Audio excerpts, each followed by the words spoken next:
مثل اینکه قرار از سقف راه باز بشه. بله، بعدش با کمک سیستم جدید دودکش تقویت میشه. خسته نباشین. من مرادیان لیز هستم. آقا مراد امروز خیلی دنبالتون گشت. سلام. من رفته بودم جایی ولی مثل اینکه رفته بودین دهتون. درسته. ببینم شما مدعی نونوایی شدین؟ آقا مراد با عرض معذرت شما هستین که مدعی شدین. از لحظه مرگ پدر بزرگم این نونوایی جزو املاک من محسوب میشه.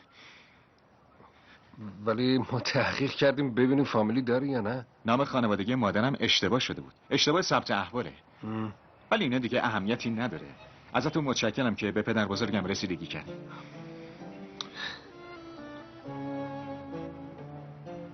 بفرمایید. خیلی ممنون. اینم مال پدر بزرگتونه، یعنی مال شماست. میدونم. ولی اون باشه واسه شما. این همه وقت به مقاصد رسیدگی کردیم. خیلی هم خوب به اینجا رسیدیم. نمیتونم قبول کنم. لطفاً باشه آقا مراد. در درجه اول نیازی به ماشین ندارم. در ضمن شما باید حقوقی دریافت میکردین. مراد پسرم، خدا رو شکر میکنم که دعاهام رو قبول کرد و قبل از مرگم تو رو با من آشنا کرد. نانواییم دیگه برای توی حلالت باشه. میدونم که خیانت در امانت نمی کنی و مثل چشم در نونوایی مراقبت میکنی. بسم الله الرحمن الرحیم. خدایا با امید تو.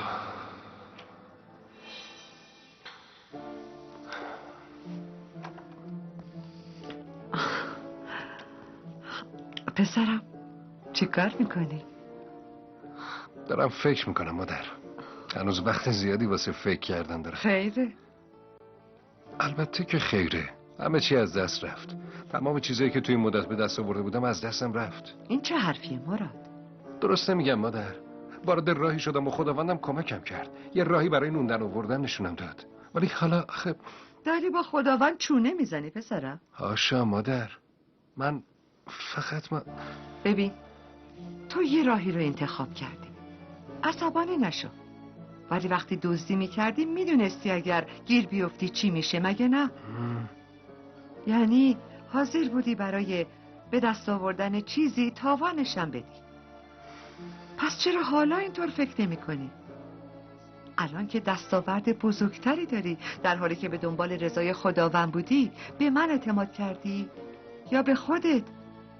یا به نونوایی؟ معلومه که فقط به خدا اعتماد کردی. بایدم میکردی. اگه خداوند راهی نشونت داده، باید بلا فاصله بری دنبالش. نمیتونی حساب 6 سال 2 روزه بدی؟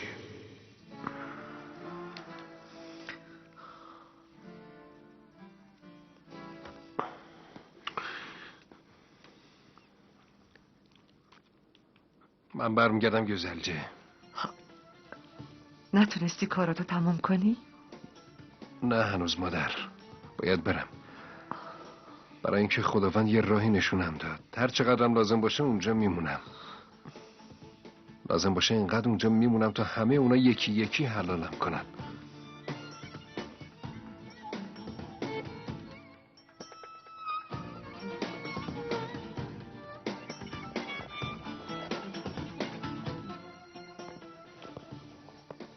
میشه منم بیام؟ تو باید بریم مدرسه؟ اما اونجا مدرسه هست، منم ببر. پس کی به ماما ملک کمک کنه؟ خب ماما ملکم بیاد. بیا. خیلی خب یه قراری با هم میذاریم. بذار تابستون بشه، انشالله اون وقت با هم میریم. باشه؟ تو تا تابستون نمیای؟ نمیدونم افه. نرو. مجبورم برم.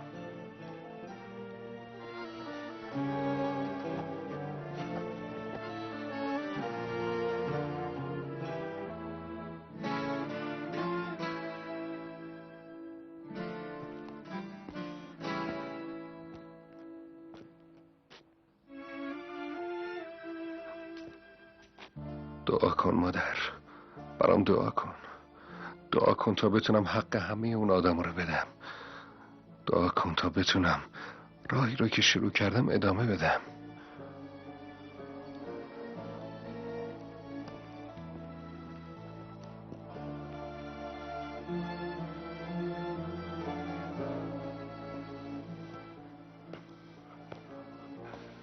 میشه به پرستار مروه خبر بدین بیان؟ همین الان. پرستار مروه لطفاً تشریف بیارین پذیرش.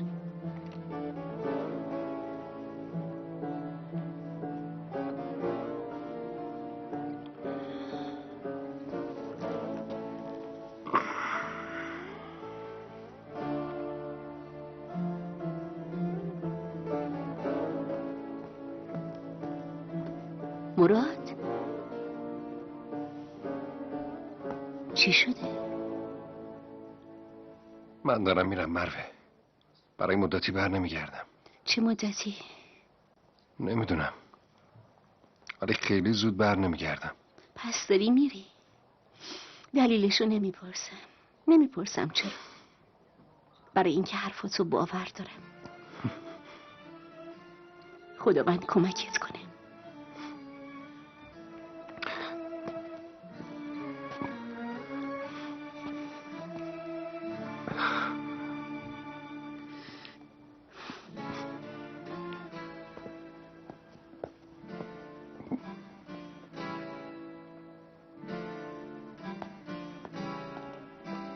خب اینم برداریم. درست شد.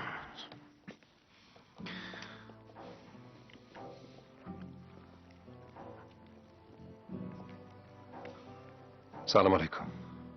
علیکم السلام. چی میخواین؟ زیاد مزاحمتون نمیشم. ببینین، من یه دزد بودم، ولی آقا ممتاز کمک کردن تا روند زندگیمو عوض کنم. دیگه دزدی نمیکنم. با امید خدا دیگه هم به راهی که در گذشته در اون بودم بر نمیگردم. نمیخواد بهم کاغذ نشون بدی. من اوراق قانونی دارم.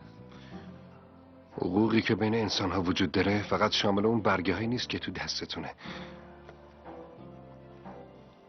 ماشینا فقط قرض میگیرم، برش میگردونم. خیالتون راحت باشه.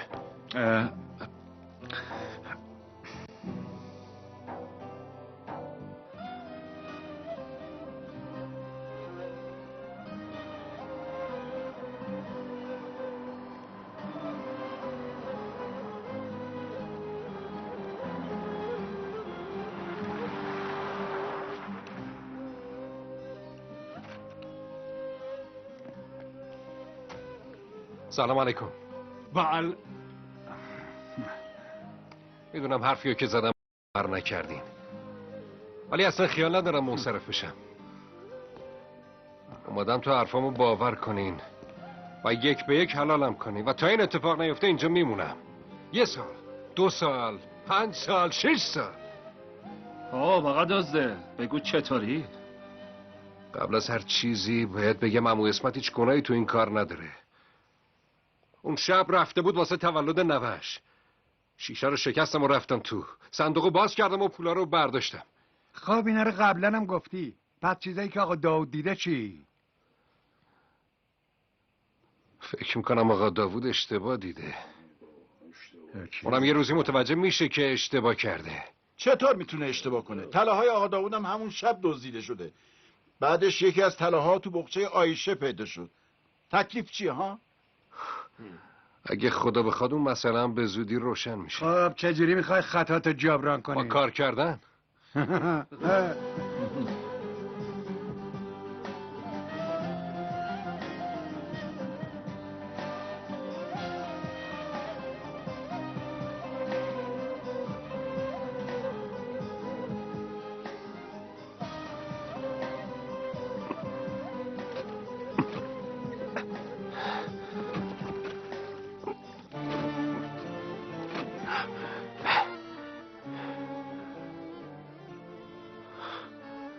حالا که گفتین تا زمانی که شما حلالم نکنین و تا وقتی که خودتون نگین بسه کار میکنم.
چند روزه که این آقا مراد پیداش نیست. چرا از من میپرسیم پدر؟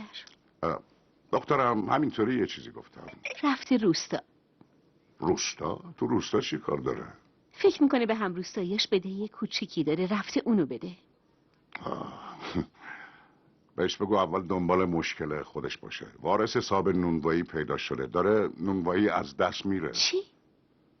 چیه دختر جون؟ نونوایی برای اون نه تو چرا ناراحت شدی؟ خب بله البته. آخه از طریق نونوایی به خیلیا کمک میکرد، برای مردم محتاج نون پخش میکرد. داشتم فکر میکردم تکلیف اونا چی میشه. من دیگه نمیدونم. برای شخصی که اومده اوراق قانونی داره به هیچ وجه هم زیر بار نمیره. مثل اینکه اسمش احمد آقا بود.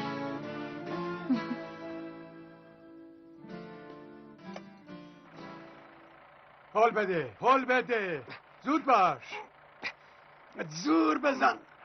فشار بده. آره فشار. بازم هر چی میتونی فشار بده. زود باش. آفرین زود باش. فشار بده. آفرین. زور بده. بازم. آفرین خسته نباشی.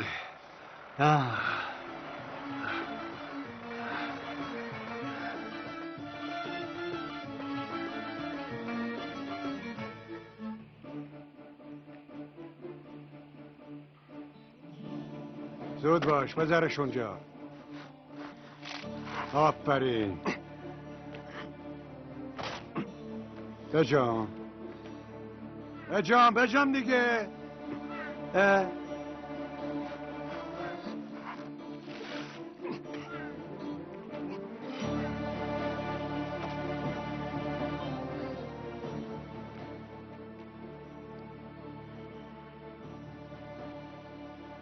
واقعا که آفرین به این مراد. آره فشار کارو زیاد کردم که منصرف بشه ولی نشد. میترسم حالا این دفعه اون حقی به گردن من داشته باشه. منم دقیقا همینطور. پسر سر قولش واسطاده، هر کاری ازش خواستم انجام داد، حلالش کردم. منم همینطور. به نظر من در مورد کت خدا اسمتم راست میگه. اگه خودش ندزدیده بود واسه چی باید اینقدر خودشو زجر بده؟ به نظر منم همینطوره. مثل اینکه کت خدا بیگناه بود، کار خود این مراد بوده. آره منم با خودم فکر کردم در حق کت خدای سابق بی‌انصافی کردم. درست.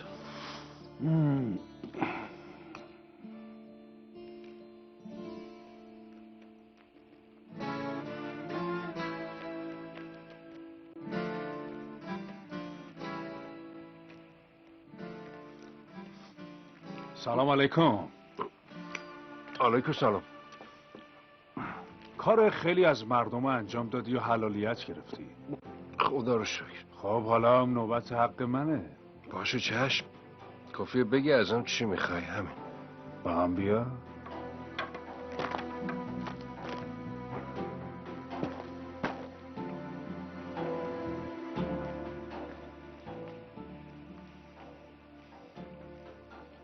باید اینجا رو بکنی. چرا؟ وقتی پولامو میدزدیدی نتونستم ازت بپرسم چرا. حالا تو هم حق نداری از من بپرسی. راست میگی.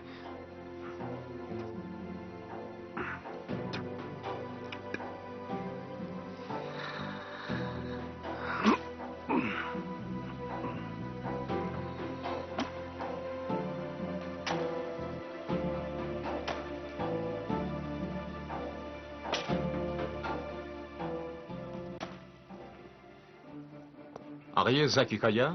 آها بالاخره پیداتون کردم آقا معمار. من تو مغازه‌ام منتظر شما. پس تا نیم ساعت دیگه میبینمتون. باشه. بفرمایید. سلام، خسته نباشین. ممنون. شما به خاطر آقا مراد اومدین؟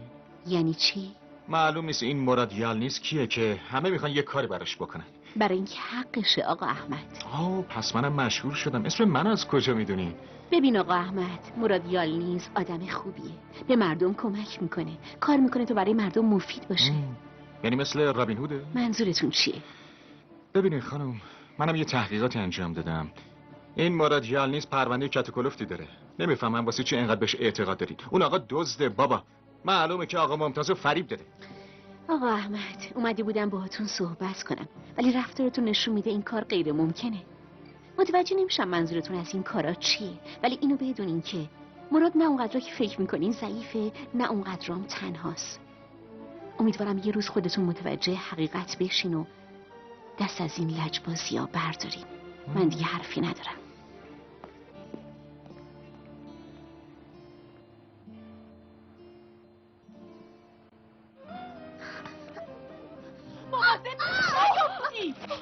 بسرم چیزی نشد ماما، ناراحت نباش. خواهر آیشه، من اصلا چطور تونستی همچین کاری قبول کنی؟ چرا با پدرت همدست شدی و بچه‌م ازم گرفتی؟ اگه میخوای با کمال ازدواج کنی بکن، ولی دلتون برای بچه نمیسوزه. مگه تو وجدان نداری؟ الیف دخترم، ایگی تو بیار اینجا.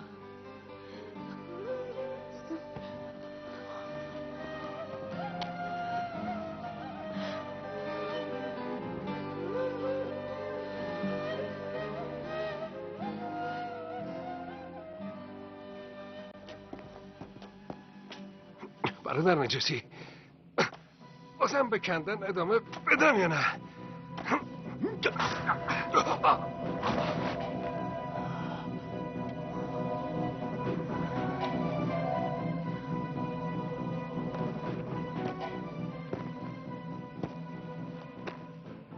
دیگه لازم نیست آقا مراد، همینقدر بسته.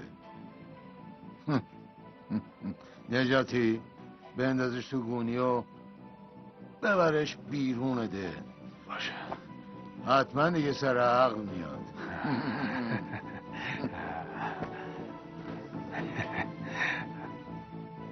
بگید دیگه از دستت خسته شدم. زود باش برو تو. خدا این کمال زودتر بره سر زندگیش، منم راحت شم. زود باش برو تو، زود باش. چشم مادر.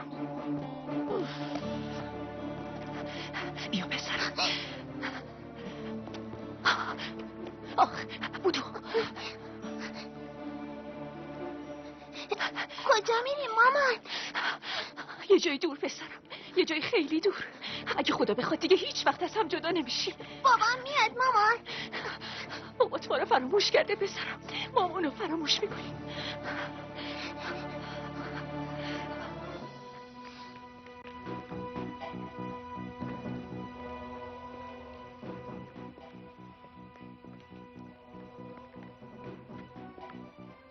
آهای دوماد،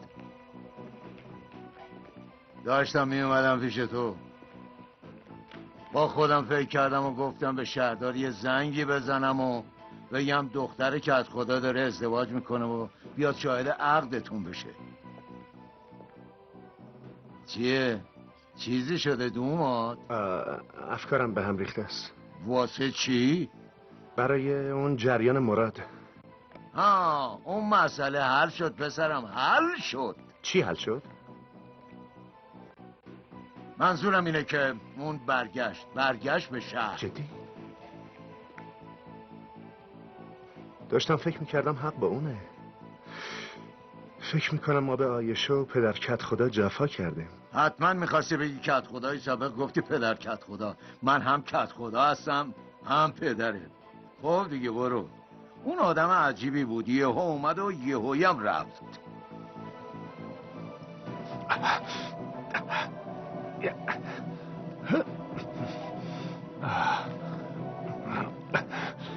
خستم کردی.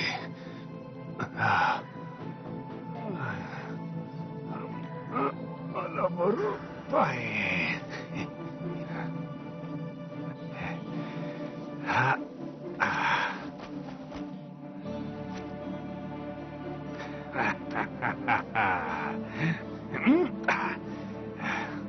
رفته.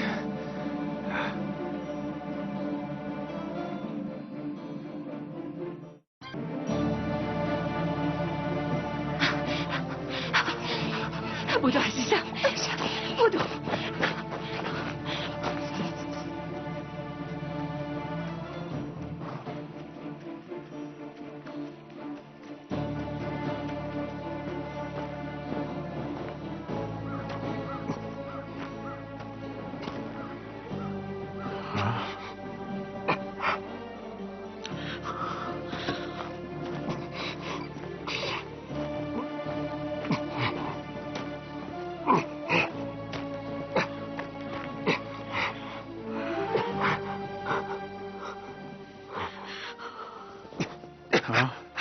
مراد که این کارو باید کرده پسرم؟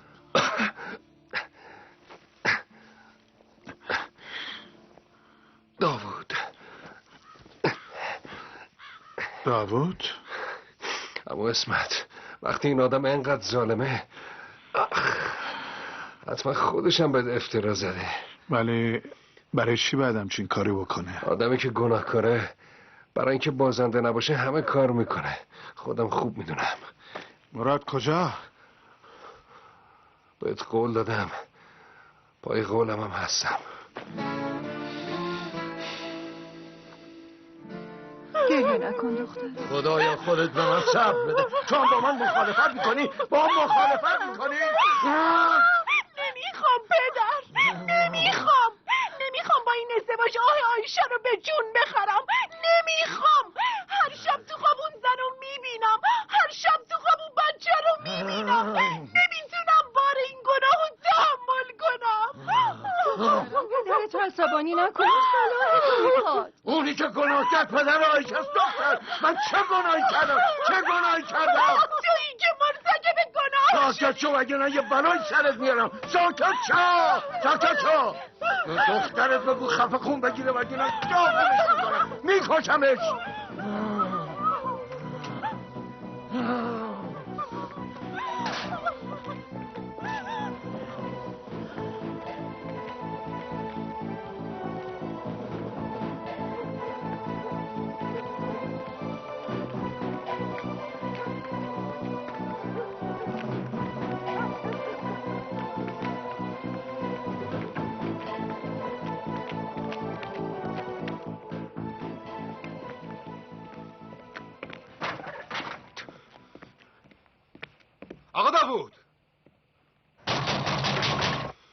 آقا داوود در باز کن.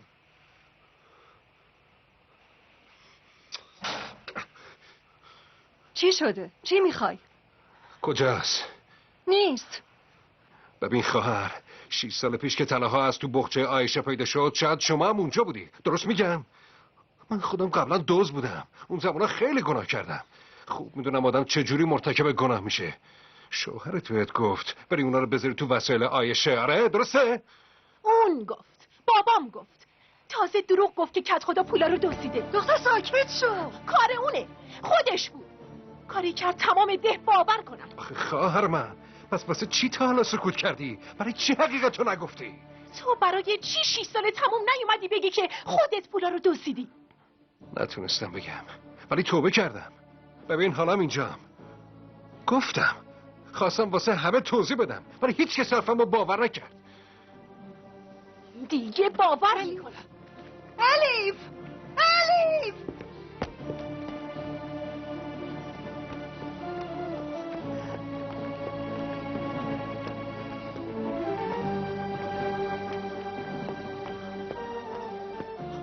آهای مردم گوش کنین چی میگم. میخوام یه چیزی بگم. الیف دختر تو اینجا چی کار میکنی؟ مراد برو خونه. میخوام یه چیزی بگم. یاد گفتم برو خونه. گوش کن، بذار اون حرفشو بزنه، منم حرف دارم. میخوام چیزای راجع به گونی بگم، راجع به دروغ بگم و خیلی چیزای دیگه. میخوای درباره چی حرف بزنی؟ درباره عمو اسمت، درباره عایشه. پولا رو اونا ندزدیدن، طلاها رو هم ندزدیدن. همش کار پدرم بود.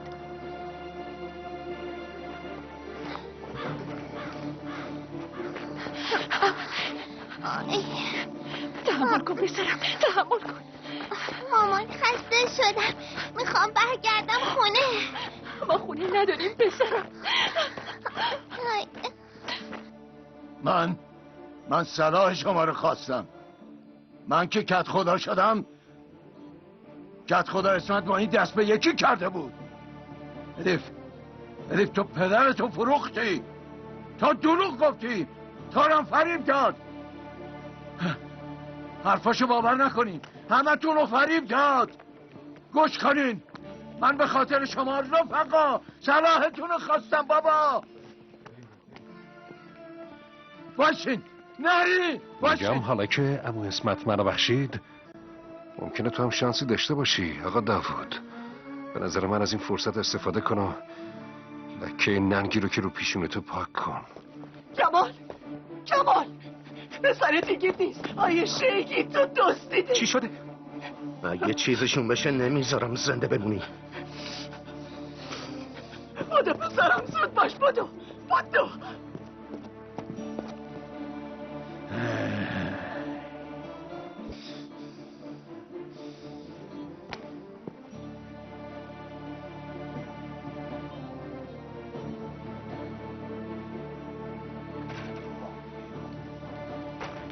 من چطور همچین اشتباه بزرگی کردم؟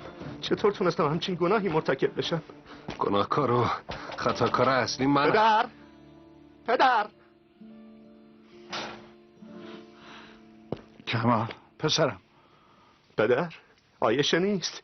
ایگی تو برداشته و فرار کرده. تو رو خدا بگو اینجاست پدر. نه. پس کجا میتونه رفته باشه؟ خیلی نباید دور شده باشه. بریم سمت جاده اصلی. بریم.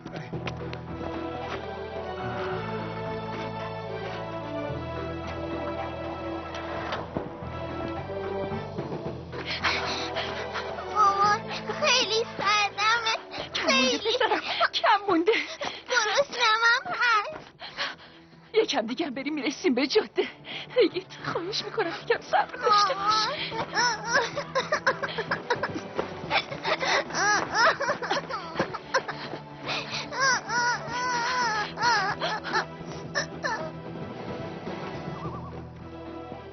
ایگیت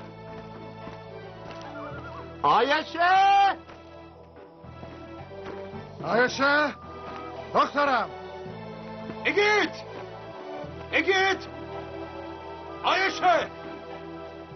آیشه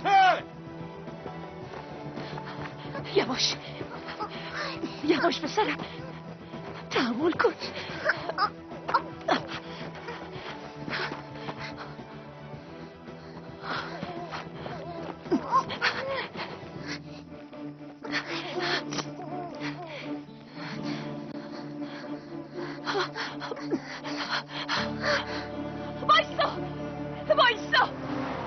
وایسا.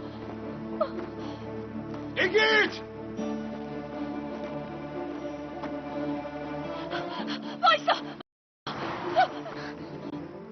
آیشه وایسا. آیشه وایسا. حق با تو بود. همه چی روشن شد. آیشه حق با تو بود. صبر کن. آیشه دخترم کجایی؟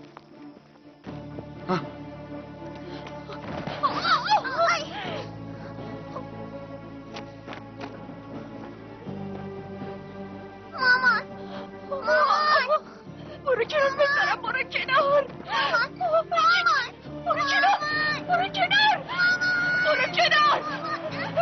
پسرم. برو کنار. خواهش میکنم. وایسا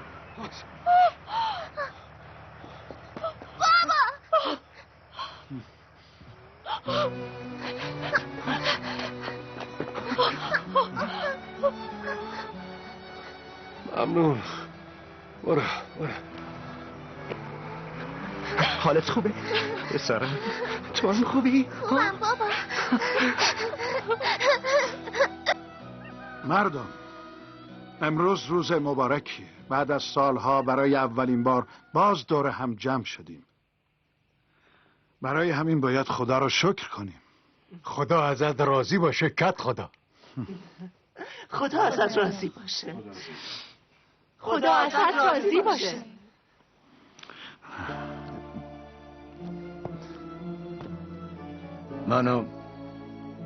منو میبخشی؟ منو حلالم میکنی؟ حلالت کردم.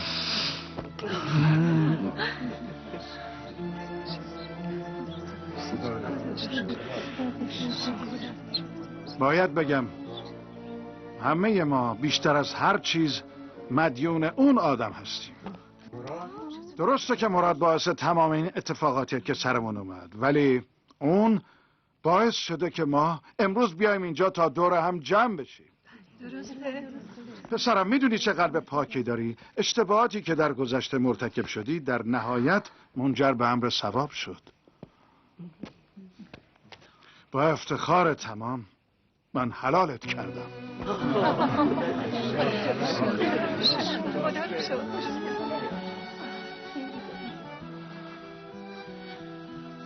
دوستان عزیز، بعد از این همه سال و بعد از کنار گذاشتن کینه ها و دشمنی ها شما چی میگی؟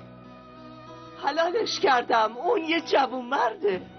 منم حلالش کردم. حلالش کردم. حلالت کردم. حلالت کردم. حلالت کردم. خدا ازت راضی باشه. خدا ازت راضی باشه.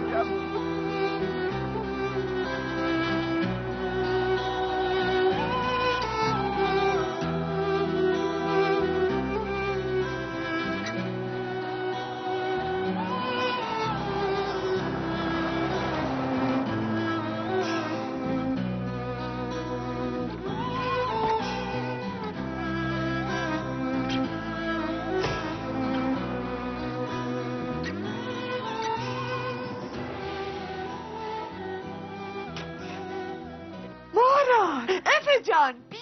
اما مراد اومده. دلت برای من خیلی تنگ شده بود؟ آره. چند روزه که صبح بلند میشه و دنبالت میگرده. بالاخره اونا حلالت کردن عمو مراد. آره افه جون، خدا رو شکر.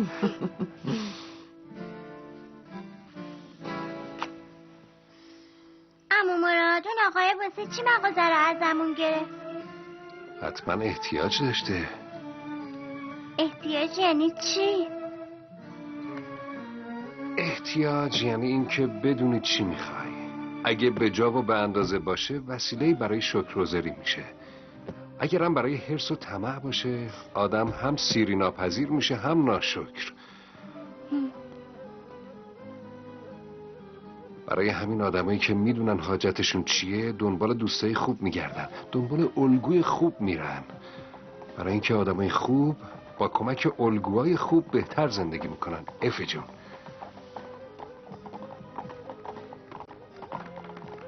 رحمت و برکت خداوند از آن کسانیه که بتونن بین مردم همبستگی ایجاد کنن. خداوند خواسته هایی رو که هزاران قلب در آن واحد طلبش میکنن رد نمیکنه. برای اینه که همبستگی و یکی بودن فقط از طریق بندگی خداوند صورت میگیره و خداوند میخواد بنده هاشو با هم ببینه.